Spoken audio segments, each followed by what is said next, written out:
అందరికీ నమస్కారం. ఈ వీడియోలో మనం మెషిన్ లెర్నింగ్ అల్గోరిథం ఎలా వర్క్ అవుతుందో చూద్దాం. అంతకుముందు మీరు ఈ ఛానల్కి కొత్త అయితే సబ్స్క్రైబ్ చేయండి అండ్ ఎంకరేజ్ చేయండి. ఇంకా టైం వేస్ట్ చేయకుండా పాయింట్కి వెళ్ళిపోదాం. అసలు మెషిన్ లెర్నింగ్ అల్గోరిథం ఎలా వర్క్ అవుతుంది? మనం ఇంతకుముందు చూసిన వీడియోస్లో నేను ఆల్రెడీ చెప్పాను. ఒక మెషిన్ లెర్నింగ్ అల్గోరిథం ఏం ట్రై చేస్తుందంటే ఒక టార్గెట్ ఫంక్షన్ అంటే అండర్లేయింగ్ ఫంక్షన్ ఇన్పుట్కి అవుట్పుట్కి మ్యాప్ అయ్యి ఒక ఫంక్షన్ని ఫైండ్ చేస్తుంది. ఒక ఎగ్జాంపుల్ తీసుకుందాం.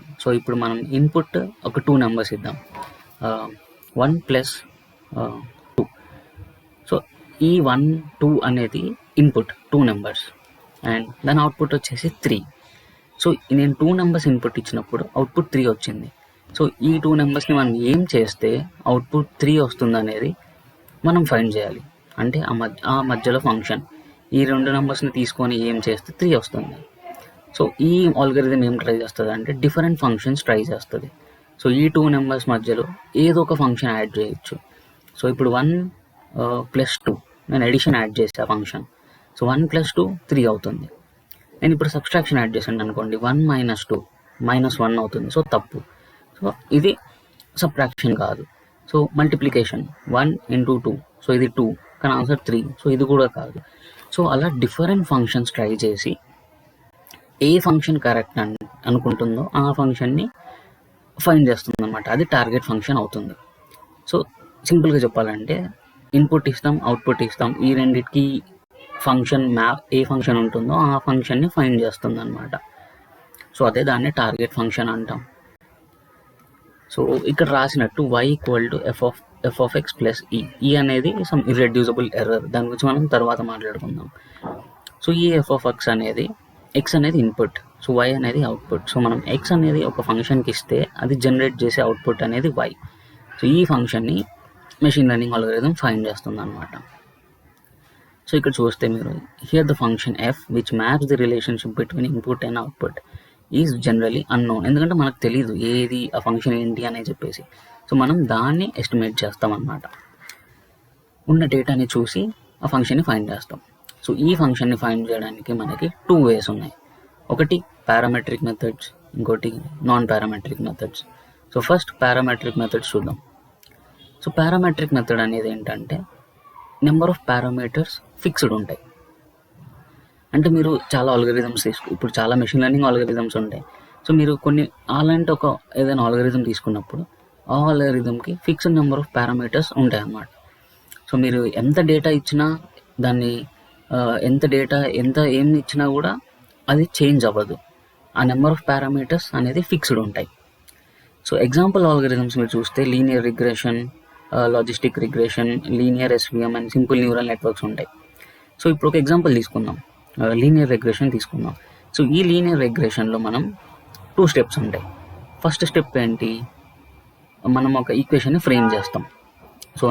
ఈ ఈక్వేషన్కి నెక్స్ట్ స్టెప్ ఏంటి, కోఎఫిషియెంట్స్ ఫైండ్ చేస్తాం. ఈ ఈక్వేషన్లో నెంబర్ ఆఫ్ పారామీటర్స్ ఫిక్స్డ్ ఉంటాయి.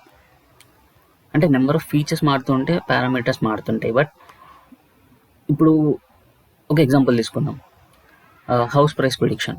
దీనికి మనం 2 ఫీచర్స్ ఇద్దాం, number of bedrooms or number of rooms and size of the plot.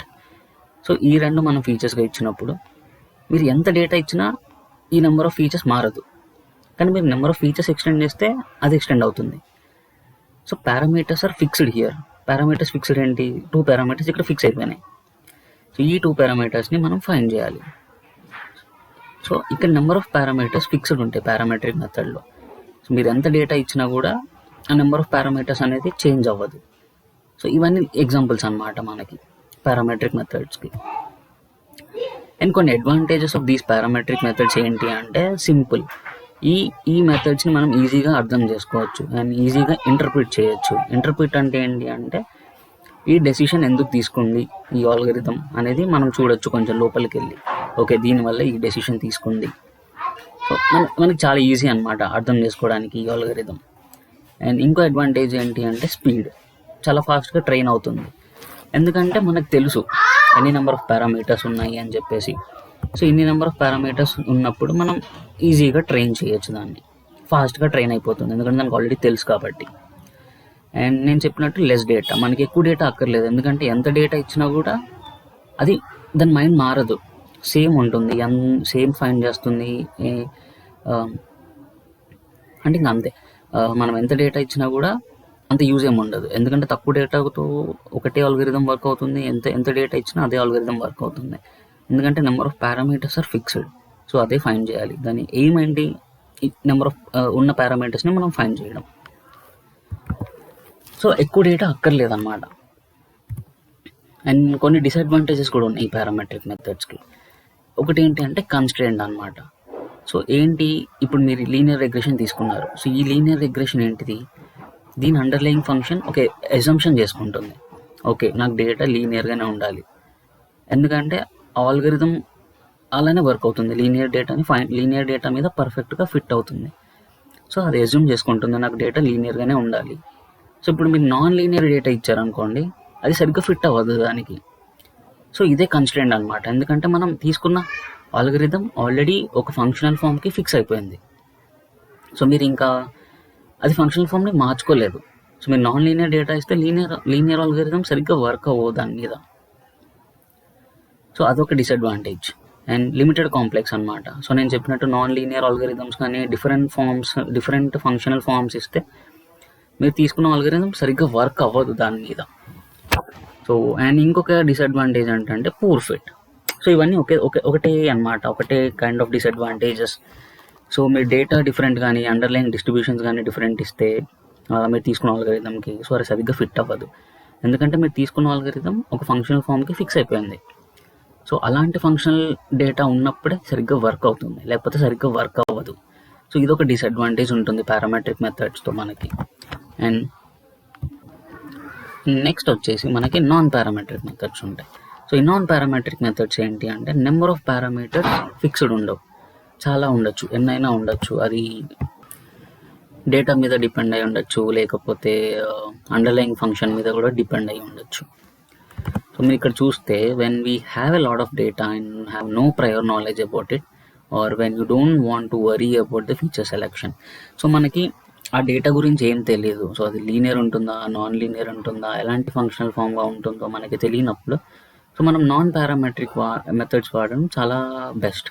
ఎందుకంటే ఈ నాన్ పారామెట్రిక్ మెథడ్స్ ఇలా డేటా ఉండాలి అని అనుకోవు. మనం పారామెట్రిక్ మెథడ్స్లో చూసాం కొన్ని ఆల్గోరిథమ్స్ ఏంటి, నాకు డేటా లీనియర్గానే ఉండాలి ఆర్ ఇంకో ఫామ్లో ఉండాలి, అప్పుడైతే నేను కరెక్ట్ దానికి వర్క్ అవుతాను అని అనుకుంటాయి parametric methods. But non parametric methods ఏంటి, డేటా ఎలా ఉన్నా పర్లేదు, నేను ఫైండ్ చేస్తాను ఆ డేటాలో ఎలాంటి ప్యాటర్న్ ఉందో అలాంటి ప్యాటర్న్కి నేను ఫిట్ అవుతాను, ఆ ఫంక్షన్ని నేను ఫైండ్ చేస్తాను అని నాన్ పారామెట్రిక్ మెథడ్స్ అనుకుంటాయి అన్నమాట. So number of parameters fixed ఉండవు, అది ఎక్కడి దాకైనా వెళ్తుంది, ఎంత కాంప్లెక్స్ దైనా ఫైండ్ చేస్తుంది అనమాట. సో ఇన్ఫైనైట్ ఉండొచ్చు, లేకపోతే తక్కువ ఉండొచ్చు, ఎక్కువ ఉండొచ్చు, ఎలాగైనా ఉండొచ్చు నెంబర్ ఆఫ్ పారామీటర్స్. అంటే కాంప్లెక్సిటీ, ఆ మోడల్ కాంప్లెక్సిటీ కానీ ఉన్న డేటా కానీ దాన్ని బట్టి నెంబర్ ఆఫ్ పారామీటర్స్ అనేది అది చూస్ చేసుకుంటుంది. సో డేటా ఎక్కువ గ్రో అవుతూ ఉంటే కాంప్లెక్సిటీ కూడా గ్రో అవుతూ ఉంటుంది. సో కాంప్లెక్సిటీ గ్రో అవుతూ ఉంటే నెంబర్ ఆఫ్ పారామీటర్స్ కూడా గ్రో అవుతూ ఉంటాయి. సో ఇది నాన్ పారామెట్రిక్ మెథడ్స్ అనమాట. సో ఇంకా ఎగ్జాంపుల్స్ తీసుకుంటే మీరు కర్నల్ ఎస్విమ్ కానీ డెసిషన్ ట్రీస్ KNN, సో ఇవన్నిటికీ నాన్ పారామెట్రిక్ మెథడ్, ఇవన్నీ non parametric method. So number of parameters fixed ఉండవు. సో అదొకటి. ఇంకా అడ్వాంటేజెస్ ఉంటాయి దీనికి కూడా, ఫ్లెక్సిబిలిటీ అంటే capability of fitting many functional forms.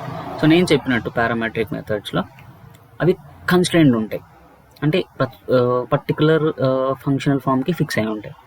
But non parametric methods ఏంటంటే ఫ్లెక్సిబిలిటీ ఉంటుంది, సో ఎలాంటి ఫంక్షనల్ ఫామ్కైనా ఫిట్ అవుతాయి అన్నమాట.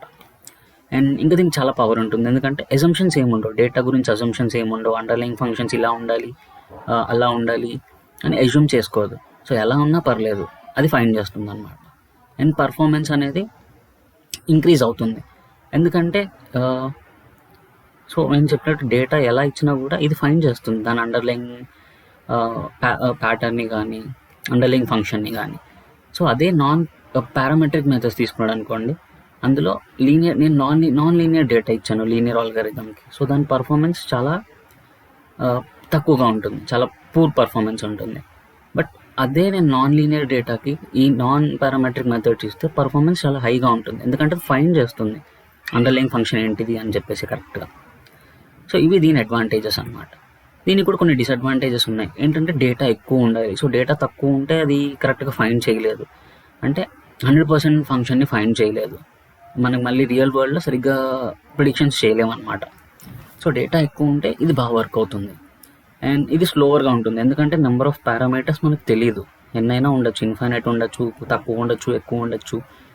సో ఈ నెంబర్ ఆఫ్ పారామీటర్స్ని మనం ఫైండ్ చేయాలి కాబట్టి స్లోగా ట్రైన్ అవుతుంది అనమాట. And risk of over fitting కూడా ఉంటుంది. సో ఓవర్ ఫిట్టింగ్ అంటే ఏం లేదు. సో మనం ఆల్గరిథం ఏం చేస్తుందంటే డేటాని మొత్తం గుర్తుపెట్టేసుకుంటుంది. సో నెక్స్ట్ టైం మనకి కొంచెం ఈ డేటాకి కొంచెం డిఫరెంట్గా మీరు ఇన్పుట్ ఇచ్చారనుకోండి, అది సరిగ్గా వర్క్ అవ్వదు. ఎందుకంటే దాన్ని ట్రైన్ చేసిన డేటాతోనే రిమెంబర్ చేసుకుంది. సో ఇలానే ఉండాలి, ఇలా ఉంటేనే ఇలా అవుట్పుట్ ఇవ్వాలి, ఇది కొంచెం మారినా కూడా అవుట్పుట్ వేరేది ఇవ్వాలి, తప్పు ఇవ్వాలి అని ఆలోచిస్తుంది అనమాట. సో అది ఓవర్ ఫిట్టింగ్. ఈ over fitting and under fitting గురించి నేను తర్వాత వీడియోస్లో ఇంకా క్లియర్గా చెప్తాను. విత్ కోడ్ కానీ కోడ్ డెమో కానీ చూపిస్తాను, ఎలా చేయాలి ఎలా చేయాలి అని చెప్పేసి. సో ఇవి డిసడ్వాంటేజెస్ నాన్ పారామెట్రిక్ మెథడ్స్కి. సో మనం ఫైనల్గా ఇంకొకటి చూద్దాం.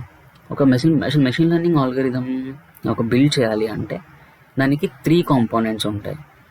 ఒకటి రిప్రజెంటేషన్, అంటే ఆల్గరిథం. ఆప్టిమైజేషన్, అంటే ఆ పారామీటర్స్ని ఫైండ్ చేయడం ఆప్టిమైజ్డ్ వాల్యూస్గా. థర్డ్ది ఏంటంటే ఇవాల్యుయేషన్ అంటే ఏంటంటే మనం ఇవాల్యుయేట్ చేస్తాం ఎంత బాగా ఈ ఆల్గరిథం వర్క్ అవుతుంది అని చెప్పేసి. సో ఈ 3 మెయిన్ కాంపోనెంట్స్ ఒక మెషిన్ లెర్నింగ్ మోడల్కి. అండ్ ఈ 3 కాంపోనెంట్స్ గురించి మనం నెక్స్ట్ వీడియోస్లో చూద్దాం. సో నేను ఈ వీడియో ఇక్కడితో ఆపేస్తున్నాను, ఎందుకంటే ఇంకెక్కువ లెంత్ లేకుండా ట్రై చేస్తున్నాను, మ్యాక్సిమం తగ్గించడానికి ట్రై చేస్తున్నాను. సో మీ టైం కూడా ఎక్కువ వేస్ట్ అవ్వదు అండ్ ఈజీగా అర్థం చేసుకుంటారు తక్కువ టైంలో. సో అది ఒక ప్లాన్తో అలా వెళ్తున్నాను అనమాట. సో ఈ వీడియోకి ఇంతే. అండ్ మీకు ఎలాంటి వీడియోస్ కావాలో జస్ట్ కింద కమెంట్ సెక్షన్లో మెన్షన్ చేయండి. సో నెక్స్ట్ టైం నుంచి అలాంటి వీడియోస్ ట్రై చేస్తాను. మీకు ఎలాంటిదైనా సరే, కోడ్ డెమోస్ కానీ ఏమైనా ప్రాజెక్ట్ ట్యూటోరియల్స్ కానీ, సో ఎలాంటివి కావాలో అలాంటివి మెన్షన్ చేయండి. సో నేను మ్యాక్సిమం ట్రై చేస్తాను చేయడానికి. And thank you so much. మీరు చాలా బాగా ఎంకరేజ్ చేశారు. పాత వీడియోస్ని చాలామంది చూశారు, చాలా నేర్చుకున్నామని చెప్పారు. So thank you so much for that.